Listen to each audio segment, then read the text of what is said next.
Start the timer. Mr. Beast is one of the most manipulative people in the history of social media. We're talking about Jimmy Donaldson, but you probably know him as Mr. Beast. There are some folks sounding the alarm after what they describe as a chaotic shoot. One of my good friends, Oompaville, ended up releasing a 2.5-hour long video regarding Mr. Beast's response. Ladies and gentlemen, he comes out and basically, doesn't really answer anything. I think this response is pretty garbage, to be honest with you. Okay, so if by the end of this video, I don't convince you that Mr. Beast is one of the most manipulative people in the history of social media, I will shave my head live on camera. Be Better came out with a video called The Downfall of Mr. Beast. Oh, Lord. For people who don't know who Be Better is, it is a TikTok influencer who makes videos about marketing and about celebrities and their marketing tactics. I personally liked his videos. I think they're very detailed. As somebody who likes marketing, I think the way he breaks things down is really cool. We're gonna be looking at the video, we'll be reacting to it, we'll give our comments on it. I personally like Mr. Beast. I personally like Mr. Beast as well. I'm quite curious to know what he's gonna say about that. Yeah, let's pick it apart. Let's see. Maybe he'll change our mind. Okay, so if by the end of this video, I don't convince you that Mr. Beast is one of the most manipulative people in the history of social media, I will shave my head live on camera. What is You have to watch this entire video. I think you said you like this guy's videos. I do. But that's the thing. If you know marketing, that's a great hook. Why is he shaving his head live? It's a great hook because you're going to watch the video until the end to see if he's going to do it. So far, I'm like, we're talking about Mr. Beast with my friend. Are you okay? Are you okay? I do think that hook is a bit too dramatic. You're not going to do that. You're not going to do that. Let's be honest. Okay, let's hear it. Because people's lives are actually at stake. So as always, I will be using my master's. You have to keep watching the video. People's lives are at stake? I don't know what he means by that. I'm curious to know what he's talking about because he's making him sound like he's a murderer. Literally. Please be warned, we will be discussing some extremely disturbing topics. So there's really only one thing on this planet that scares me more than somebody that will do anything for money. And it's somebody that will do anything for fame. Because unlike money, which is something people typically aspire to because it is quantifiable and it gives them security and it gives them power, fame is much more complicated because it fulfills a much deeper and more profound psychological need for somebody to have constant validation, recognition, and love. And at the source, this relentless pursuit of fame is going to be the ultimate downfall of Mr. Beast, which we are currently seeing manifest in the stories we're hearing about him now. So in his pathological pursuit of fame and adulation, Mr. Beast utilizes... Yeah, that's a pathological pursuit. Mr. Beast is crazy, basically. Here's my issue with the video so far. It's very evident that he is highly biased. So I don't feel like it is a sound, balanced perspective because he's using such strong, extreme language. And it just started. We're already up here. I think we're like 30 seconds Like we are, I don't even know. What are we even a minute? We're 55 seconds in, not even a minute. And he has used so much strong language towards Mr. Beast. It's giving like you did something to my mom. Kill my daddy. Yeah. You killed my daddy. Is everything okay, fam? No. That's the thing. I don't think everything is okay.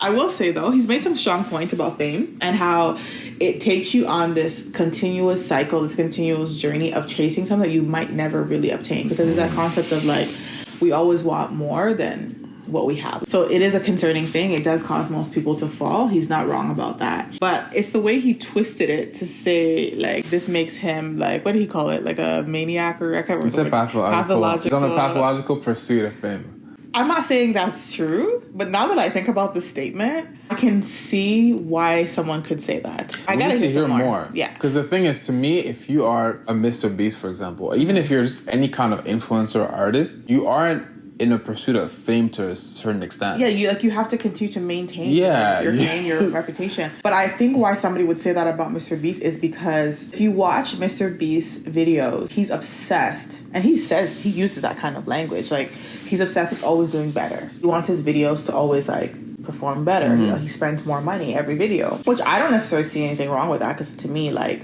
you should always be in pursuit to do better than you did the last time, no matter how great you did. But I can see how somebody can twist that or someone can look at that from a different perspective and say, like, okay, like this is just all about fame. Like you're doing the most just so you can be seen type of thing. So in his pathological pursuit of fame and adulation, Mr. Beast utilizes an incredibly powerful public relations tactic known as performative philanthropy. So performative philanthropy involves highly publicized acts of charity that serves two purposes. The first is obviously to increase the size, the scope, and the overall public favorability of the Mr. Beast brand. And the second is to insulate him from all forms of criticism. So these incredibly curated and widely broadcasted acts I hear what he's saying. Or he just wants to help people out. I hear what he's saying. It's just, you could say that about literally anyone who does anything good for anybody. By the way, I'm on Mr. Beast's side. I mean, I don't know what else he's going to say in the video, but I don't think my opinion is going to change. When Drake released God's Plan, he's out here giving money to all these students. The guy's hugging people, crying in the video and all that. They wishing on me. Hope I got... No, why'd you say like that? No, because it's hugging people, crying, hugging on stage, you know. When that song came out, everyone was like, dang, Drake is such a nice guy. Yeah. Even though Drake may have done bad things in the past or behind the scenes, even while that song was out, it creates this idea that you're going to for sure gain favor in the side of the majority of the public. Because people look at you and they're like, wow, yeah, you may be doing all of this, that's bad, but you're giving money to people. Okay, so essentially what he's saying is he thinks Mr. Beast is hiding the truth? He's saying that Mr. Beast is using this philanthropy in order to gain favor from people, like as in like I'm. No, but he also said he's like trying to avoid criticism. And you do avoid criticism when you do stuff like this. So these incredibly curated and widely broadcasted acts of good are in reality tax-deductible investments done within the confines of the Mr. Beast Corporation. So while he is giving away money, it is an investment in the company itself, and it is increasing the monetary value of the brand. So not only is Mr. Beast not losing money when he gives it away in forms of charity, he's actually making that money back, because every time he has a viral video, this increases the size and the financial value of the actual stock of his company. And although what do you mean, why does that matter? This matters. You can't speak to the motive of a celebrity. Like we don't know that. I totally agree with you. And also, my thing is like, if people now have clean water because of him, why are we picking that apart? In society, it's kind of like the concept of, for those who don't go to church, know nothing about God, let me tell you something. There's this thing within the church where you'll see a church give away a bunch of money to different churches. Now, on the surface, it's like, wow, thank God for that church, they're giving money away, which is good for these other churches.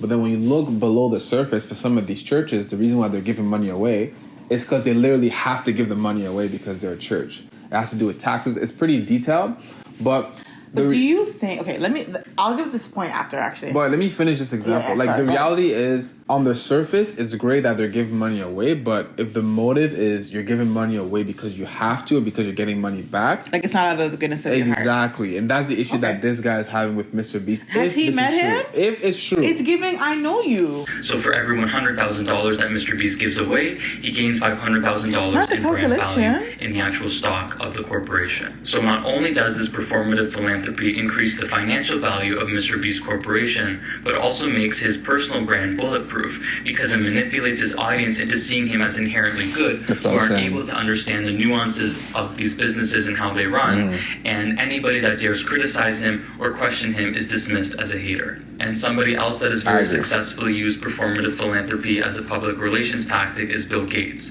going from one of the most hated people in America to one of the most adored because of these philanthropic acts that, although are good and did result in some good things for society, overall as a human being, if you look into him, it's very clear to see that he has very malicious intentions. And an incredibly common defense of Mr. Beast is, I don't care what he does privately, and I don't care if his intentions are good or bad, as long as the outcome is still good. And this is a I didn't say I don't care. This guy knows what's going on here. No. I didn't say I don't care. I do think that people's motives are important. I do think intentionality is important, and I'm not disagreeing with that.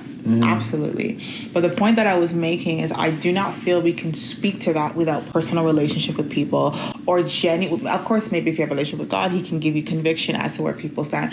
But I just feel like when people are celebrities, we feel like we know them on a level that we just don't know them. I agree. Motive is very hard to speak to because really only God knows the heart of man at the end of the day, right? Like at least the person blatantly tells you, this is my motive that I'm doing this, especially a person at that level that is so famous and so out of reach. I just think it's dangerous if we formulate such strong opinions about them without actually knowing them personally. No, I didn't say I don't care. Nah, but you're actually falling into his point, though. He's basically saying that a lot of people are saying, oh, well, at least he's building wealth in Africa, or at least he's doing this, which is true. It's just that like, approach... Is he building any wealth in Africa? I don't know. Maybe he is. Because at the end of the day, there were still homes that were built. There are people who have access to clean water who didn't have access before. And he has given away money to people who have probably utilized it in positive ways in their life. That's a fair argument. But what's not a fair argument, what I think is pretty idiotic, is people who think just because of that, he's immune to all forms of criticism. I think it is a healthy, functioning society to look at the most popular, most influential, and powerful social media creator in the history of the internet and hold him to a higher standard and not let him get away with bad behavior, which we'll get into now, simply because he has done some acts of philanthropy. And this point is particularly true when analyzing Mr. Beast because he is arguably the most influential figure amongst children. So us as adults may be able to perceive the curated nature of his content. Because kids love his content? What he's saying is facts. Of his content and understand the nuances of what's happening behind the scenes, but children do not. All they see are acts of good. For me as an adult, when I watch Mr. Beast content, I don't see a benevolent person. I see a person who has exclusively built his brand upon allowing financially destitute people to perform for money, to engage in public forms of humiliation, psychological torture, and even put themselves in physical danger because they are so financially destitute. Financially destitute is so insulting. It is. It's not even you're broke, fam. You're financially destitute. You know how broke you have to be called financially destitute? That's a different kind of poor. Wow. This I just scared with big words make me sound smart and then just be reading off of ChatGPT. Watch his stupid little videos.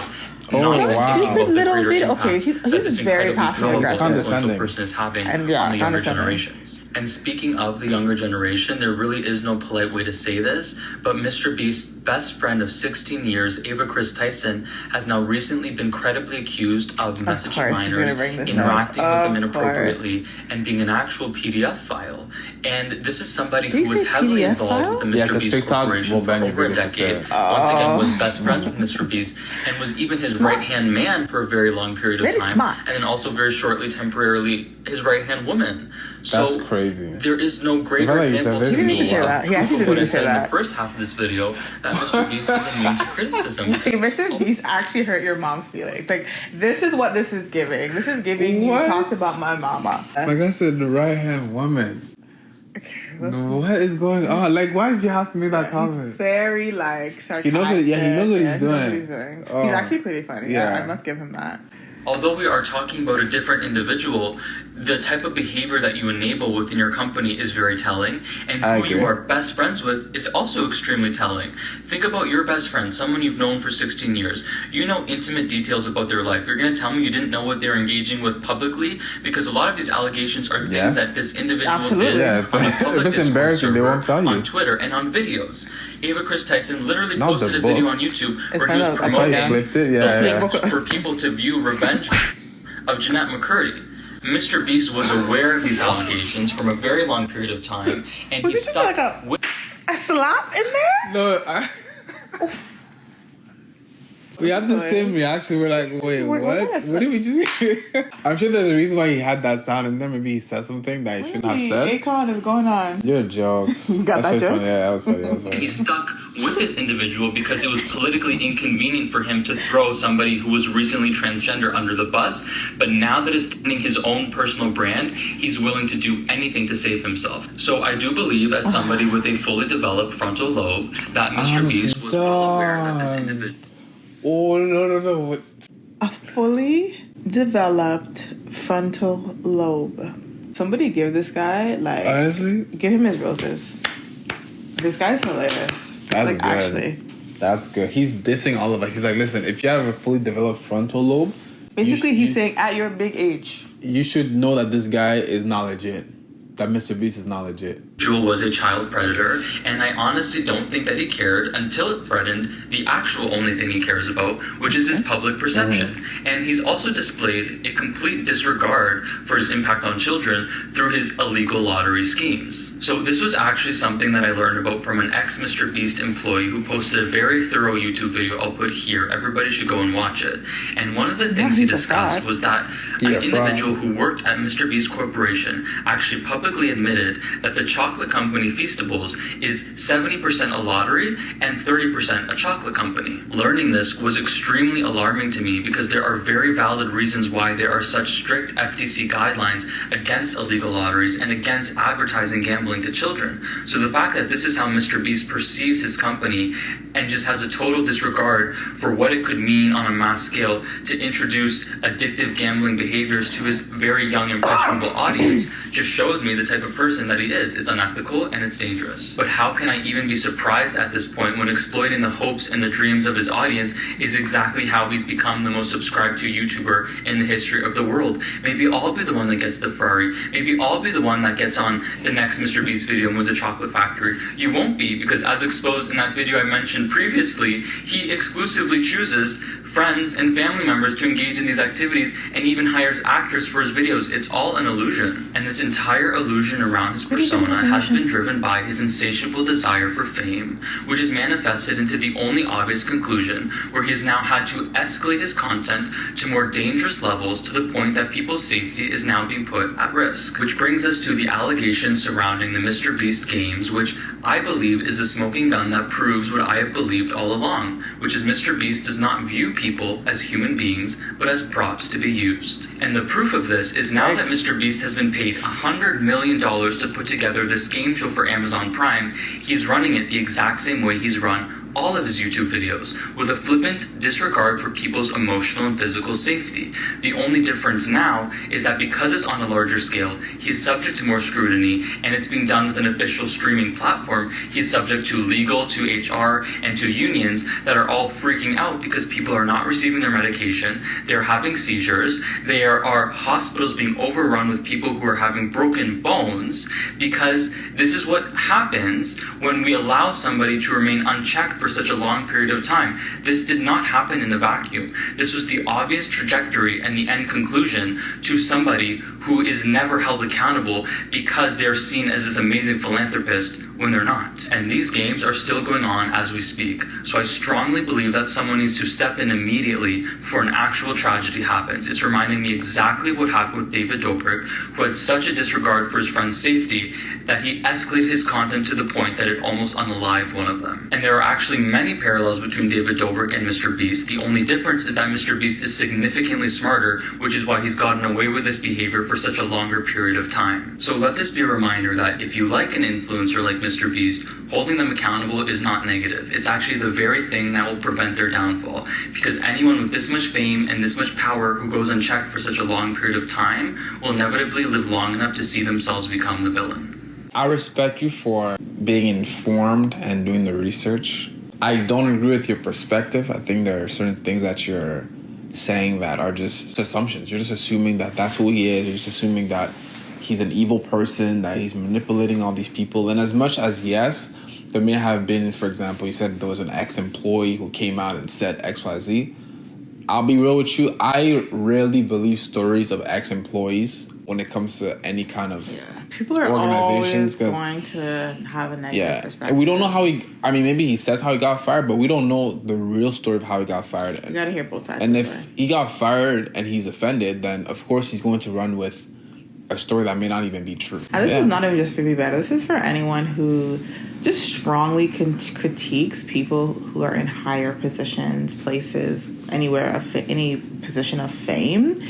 I think we should just be sensitive to not make claims about them that we'd make about our own personal family or friends. Yes. Because we've done life with them. We've been able to observe them. We've been able to weigh their motives and weigh their intentions, right? But you can't weigh the motives and the intentions of someone you're seeing in an edited video on YouTube. Let me know in the comment section if you're a Mr. Beast fan. Do you think what he's saying is true? Mm-hmm. Do you think there are facts, or do you think these are all assumptions? Like, what do you guys think about the situation with Mr. Beast? Give your honest opinion. Don't just be a Mr. Beast fan. Like, give your honest opinion. Or even a Be Better fan. Just be like, you know neutral. what? If you're a Mr. Beast fan, did this man change your perspective? Maybe it made you think a bit more about who Mr. Beast is. Or did we change your perspective, on the Be Better? Maybe you were more on that side, and I don't know. Just what are your thoughts? Yeah, we want to hear your thoughts in the comment section. And of course, if you haven't yet subscribed, go ahead and hit the subscribe button right now so that you can keep up with all of our latest videos. Yes, and all topics and things controversial, we'll be bringing them live to you. All right, talk to you guys soon. Peace.